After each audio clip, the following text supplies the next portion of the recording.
The first time I saw the bright orange envelope taped to my gate, I thought it was a joke. A violation notice complete with a fine for unauthorized livestock on residential property. Right underneath that, in bold red ink, it read, "Failure to remove horse within 72 hours will result in escalating fees and legal action." Thing is, I don't live in their HOA. Name's Wyatt Langley. I've lived on the edge of Pinecrest Acres for over 15 years. My 2-acre lot backs up to open woods and is zoned rural residential, not part of the HOA, never has been. I've got a modest house, a small barn, and one very well-behaved quarter horse named Scout. He's never gotten out, never made a sound louder than a snort. And yet, here I was, staring at a fine from a group I have nothing to do with. I drove down to the HOA office that same afternoon. The building was tucked between 2 overpriced coffee shops and reeked of lavender and printer toner. I walked in and came face to face with her, Janella Dorsey, president of the HOA and Pinecrest's self-appointed queen of community standards.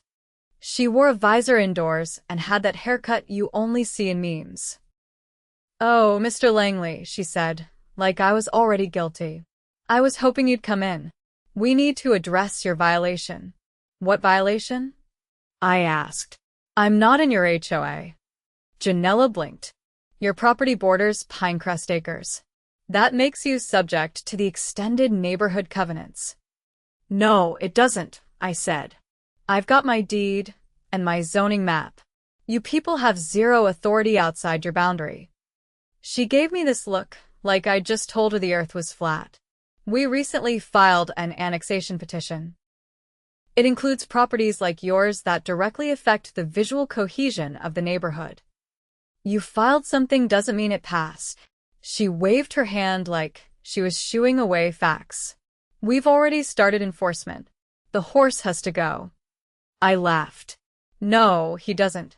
And if you harass me again, I'll report you for filing fraudulent notices." Her smile tightened. "We'll see what the county says." "Yeah," I said, "we will." I walked out, but I wasn't done. That night, I pulled out every document I had. The original plat map from when I bought the property. The county's zoning records. Even my tax bill. Not a single line tied me to Pinecrest Acres. I emailed copies to the county clerk's office and called a land use attorney I knew from a project years ago. The next morning, I found another envelope. This one had a $500 fine for non-compliance. Scout just looked at me while chewing hay like he knew exactly how ridiculous this was. Oh, they picked the wrong guy to mess with.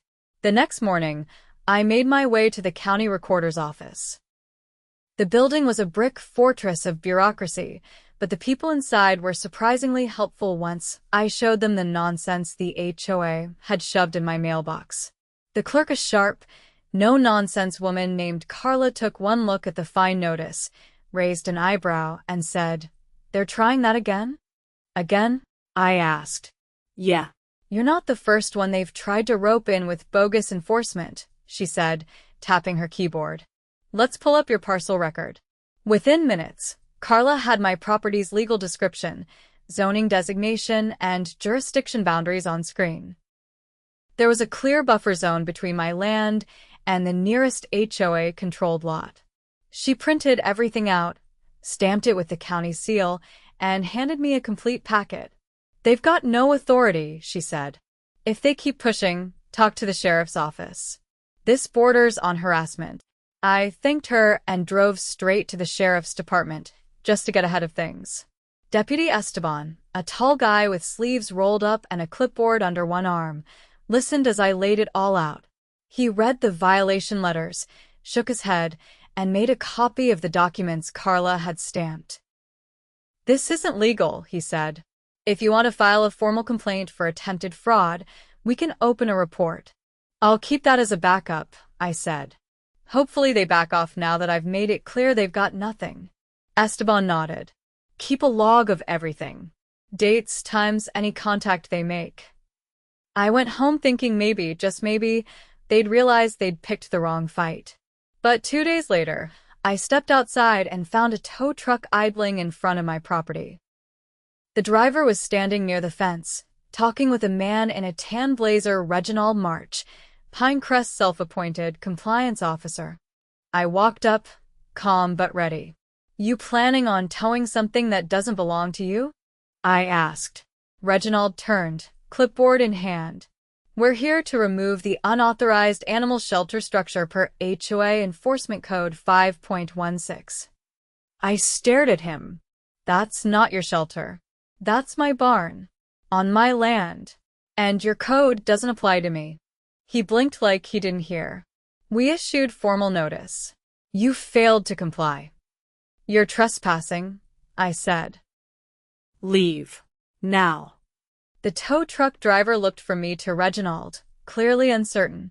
I stepped forward, held up a copy of the county jurisdiction map, and pointed to the boundary line. "This is your world," I said, tapping their last parcel. "This is mine," I added, jabbing my finger at my own lot. "You're making a scene," Reginald said stiffly.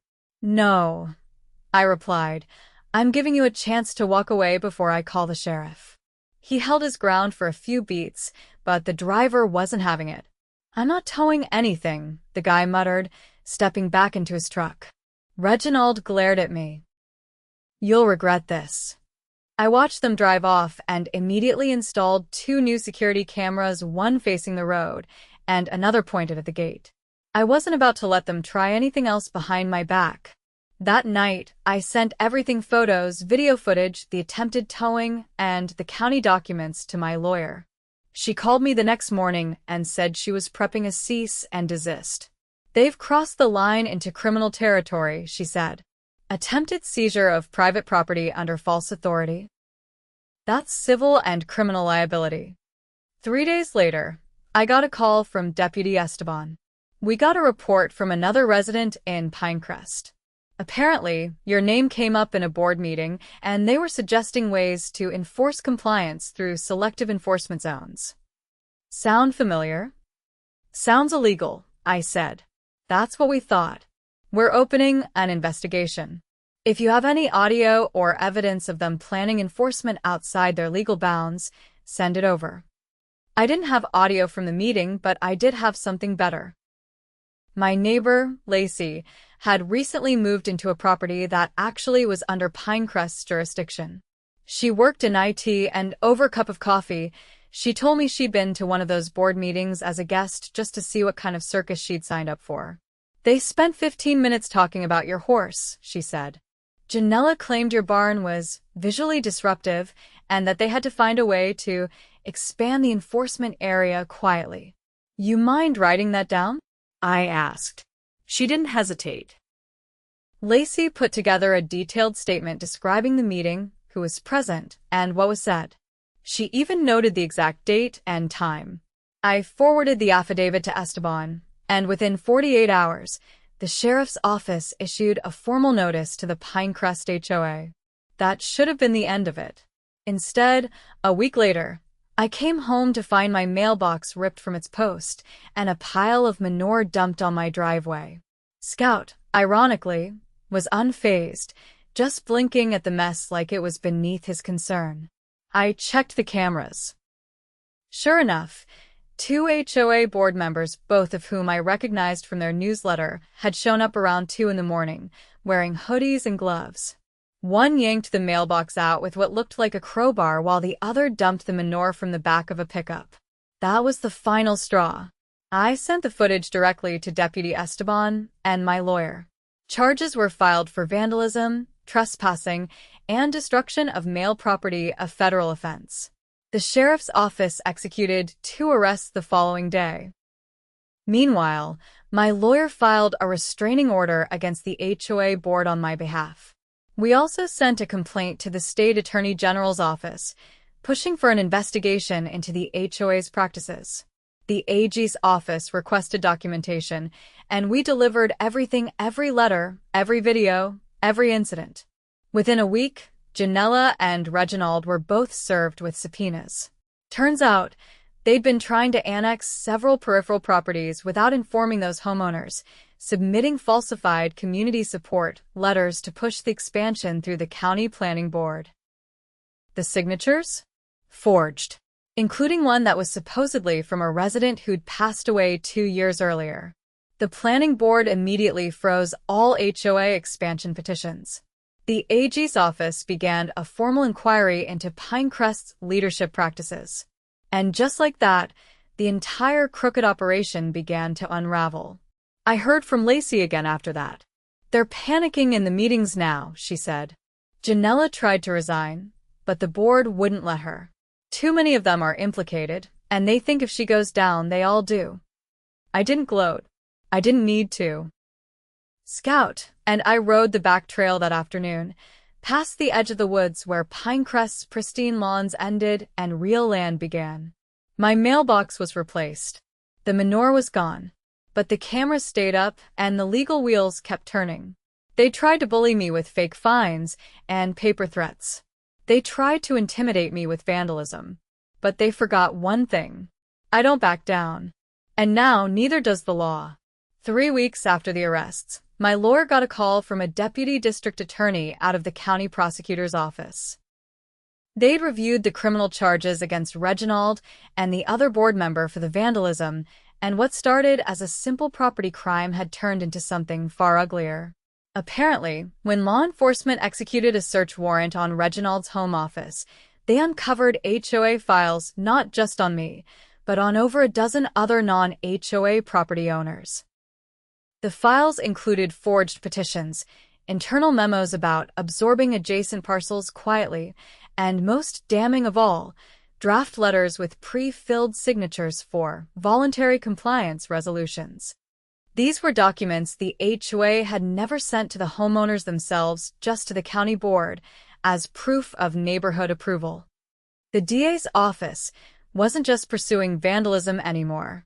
They were investigating conspiracy to commit fraud, attempted unlawful seizure of property, and impersonation of public authority. These weren't misdemeanors. These were felony-level charges. I didn't expect any of this when I first saw that orange envelope. But now, I was watching a full-scale legal investigation bloom from the roots of arrogance and greed. The county investigator assigned to the case, a man named Roy Hastings, called me directly. He had a gravelly voice and a way of skipping small talk entirely. "You were the first to push back," he said. That opened the door. "We've got at least 4 other property owners coming forward now, saying they were threatened with fines or code violations they weren't subject to." I told him I'd give a full statement, and he arranged for me to meet him at the county building the following Monday. When I got there, he was already waiting with a thin file in front of him and a digital recorder on the desk. "They're calling this the Pinecrest expansion scheme," he said. "Looks like Janella and a few on the board were trying to inflate the HOA's footprint to pad their clout. Bigger footprint, bigger dues, more leverage with vendors and county grants. But they skipped the necessary legal steps." "They didn't just skip them," I said. "They bulldozed past them." Hastings nodded. "You're not wrong." I gave my full account, every detail from the first notice to the manure incident, each documented interaction, including the security footage, screenshots of emails, and a timeline of events. Hastings asked clear, pointed questions. He wanted exact dates, references to who was present, and statements that could be corroborated. I gave him everything. When I finished, he leaned back in his chair and exhaled slowly. "You're going to be called as a witness," he said, "possibly in both the criminal and civil cases." I told him I was more than ready. By midweek, news of the investigation had spread beyond the neighborhood. The local paper ran a story on the front page titled, "HOA Leadership Accused of Illegal Annexation Plot." It included quotes from several homeowners who had received similar bogus notices, some of whom were elderly or non-native English speakers. One woman said she'd paid over $2,000 in fake compliance fees because she thought she was legally obligated. That brought a new level of heat. A group of residents within Pinecrest started a petition to remove the entire board. They called themselves the Pinecrest Accountability Committee and began going door to door with affidavits, collecting signatures. Their goal was to trigger a special election under the HOA's own bylaws. If they could get 30% of the residents to sign, they could force a vote to dissolve the leadership. Lacey, my tech-savvy neighbor who had witnessed the shady board meeting, decided to help them. She brought her printer, a spreadsheet, and a handheld scanner. They hit the ground hard. The Pinecrest board responded by locking the community center and canceling all scheduled meetings until further notice. But that only fueled the fire. Residents started meeting in driveways and garages, sharing information and coordinating through a private messaging app Lacey set up. And then came the real kicker. One morning, I got a call from a man named Bart Underhill. He introduced himself as a compliance auditor with the State Department of Community Affairs. They had opened a parallel investigation into Pinecrest's financial practices, especially their use of funds related to expansion initiatives. Apparently, the HOA had been collecting special assessment fees from its own residents for over a year under the claim that the money was going toward infrastructure upgrades. But none of those upgrades ever materialized. No new sidewalks. No improved lighting. No drainage improvements. Instead, the funds were being funneled to a private consulting firm registered under Reginald's brother's name, a shell company, completely unlicensed, that billed for strategic outreach and community engagement. The amount diverted? Over $78,000. Now, it wasn't just local law enforcement and the DA. The state was involved, and they were looking at embezzlement. That same day, I got a knock on my door. It was Esteban, the deputy who'd helped me in the early days. He looked more relaxed this time, like a man who'd finally seen a house of cards begin to collapse. "Got something you'll want to see," he said, holding up a folder. Inside were transcripts from a recorded phone call between Janella and another board member, obtained through a court-approved wiretap. In the call, she talked about neutralizing the Langley problem and pushing through the annexation before the state gets involved. They were planning to try one last maneuver to force the county to recognize their annexation using the fake signatures and backdated paperwork before the investigation fully landed. "They're done," Esteban said. "We're moving to freeze the HOA's accounts. You'll probably get a court summons soon, just standard procedure for witness testimony." I nodded. "I'll be there." A few days later, I watched from my porch as an unmarked car rolled up to Janella's house. 2 plainclothes officers got out. She opened the door, and they showed her a warrant. She didn't protest. They walked her out in handcuffs. The neighborhood was quiet for the first time in months. The special election went forward 2 weeks later. Over 70% of the residents voted to remove the board. A new committee was formed, made up of volunteers who pledged transparency and legal compliance. They reached out to the affected homeowners, the ones targeted by the expansion scheme, and offered written apologies along with notarized rescissions of any false claims. Lacey was elected secretary of the new committee. She sent me a photo of the first official act they passed, a formal declaration recognizing that properties outside the HOA would never be subject to its policies without signed, notarized, and voluntary inclusion agreements per state law. I printed it and pinned it to the inside of my barn, right next to Scout's feed schedule. The district attorney's case moved forward. Janella, Reginald, and 2 others were indicted on multiple charges. Court proceedings would take months, maybe a year, but the outcome already felt inevitable. And me? I got my piece back. No more envelopes. No more strangers at the fence. No more threats dressed up in legalese. One evening as I brushed Scout down, I heard gravel crunch behind me. Lacey stood there holding a plastic container. "Brought you something," she said. Neighborhood's first honest batch of lemon bars. "Is that official?" I asked. "Board approved," she grinned. I took one and bit in. "Now this," I said, "this is the kind of HOA policy I can support." We stood there for a while, watching the sun dip behind the trees. The neighborhood hadn't just survived a power grab, it had woken up. People were talking to each other again, checking facts, standing up instead of looking away. And somewhere in the distance, justice kept rolling forward steady, deliberate, and impossible to stop. The court summons arrived in a plain envelope, hand-delivered by a process server with tired eyes and a clipboard.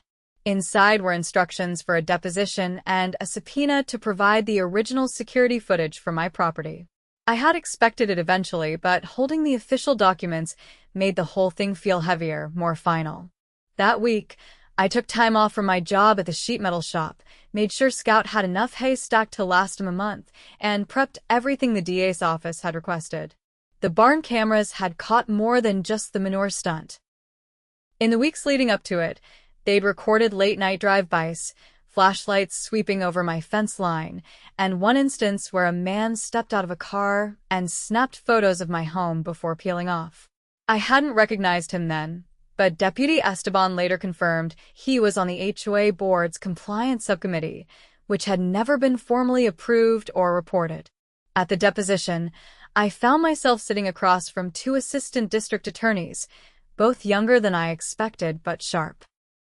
One of them, a woman named Colleen with quick eyes and a notebook full of tabs, spent nearly 3 hours going over the timeline I'd submitted. She asked about details I'd nearly forgotten: the angle of the manure pile, the model of the crowbar used to rip out my mailbox, even whether I'd noticed any other surveillance on my property. I told her about the trail camera I'd set up along the tree line behind the barn. It had caught movement once someone in a dark hoodie with bolt cutters, which they apparently reconsidered using halfway through the fence. "That footage part of the submission?" she asked. "It is now." They walked me through the charges being brought against Janella, Reginald, and the others. Wire fraud, falsification of public documents, conspiracy to commit municipal code violations, and something called unauthorized territorial governance, a statute I'd never heard of but apparently applied when a private entity tried to enforce government-like authority without legal standing. That one hit especially hard. "You're not just a witness," Colleen said. "You're the cornerstone." Back in Pinecrest, the new board had begun cleaning house in earnest. They'd hired an independent firm to audit the HOA's books going back 5 years. What came out of that was even worse than expected. Janella had been quietly issuing director stipends to herself and 2 others, monthly payments labeled as consulting fees routed through a shell account based in Nevada. Altogether, they'd pocketed over $120,000. The audit also revealed the existence of a compliance operations budget, a discretionary fund used for things like private investigators, off-the-books enforcement visits, and unlicensed contractors. That explained the crowbar, the manure, and the multiple nights someone had parked across the street with binoculars, pretending to be a delivery driver on break. The state attorney general's office expanded the case. The new charges included misuse of community funds, harassment, and criminal impersonation of a public official. Lacey, who had become the unofficial archivist of the neighborhood's collective outrage, managed to connect with a former HOA treasurer who'd resigned 2 years earlier. He agreed to give testimony in exchange for immunity. His statement confirmed that Janella had threatened board members with lawsuits if they questioned the expansion initiative. She'd even drafted preemptive cease and desists and kept them in a folder labeled Internal Dissent. The trial date was set for mid-September. By then, the HOA's reputation was in shreds. Pinecrest Acres had become a cautionary tale in statewide HOA forums. News crews showed up occasionally, parking down the street and filming dramatic walkthroughs near the shuttered community center. Scout made it onto the news once, chewing peacefully in the background while a reporter breathlessly recounted the horse zone scandal, as they called it. In the courtroom, Janella's demeanor had changed entirely. Gone was the golf visor and the smug authority. She wore a navy blazer 2 sizes too big and stared at the table while prosecutors played audio from one of the wiretaps. In the recording, she discussed forging voluntary inclusion letters with Reginald, laughing about how no one reads deed restrictions anyway. The judge didn't laugh. He interrupted the playback and asked the defense if they intended to dispute the authenticity. They didn't. I testified on the third day. I was sworn in, sat down, and told the truth. I described the first notice, the bogus fines, the attempted towing, and the night I found my mailbox in pieces. I showed the jury the security footage, the timestamps, and the digitally marked maps from the county clerk's office. I handed over the signed statement from Lacey and the notarized zoning documents from Carla. I didn't add flourish or dramatize. I didn't need to. The facts did all the work. One of the defense attorneys tried to argue that the HOA had been operating under a good faith misunderstanding of territorial limits. He suggested the expansion effort was clumsy, but not criminal. But when the jury heard the audio of Janella saying, "We just need to make it look official until it's too late for them to stop it," that argument collapsed. By the end of the second week, the verdicts came in. Guilty on all counts. Janella was sentenced to 5 years in prison, with an additional 3 under supervised release. Reginald received 4 years, and the other 2 board members took plea deals that included financial restitution and permanent bans from holding HOA or municipal positions.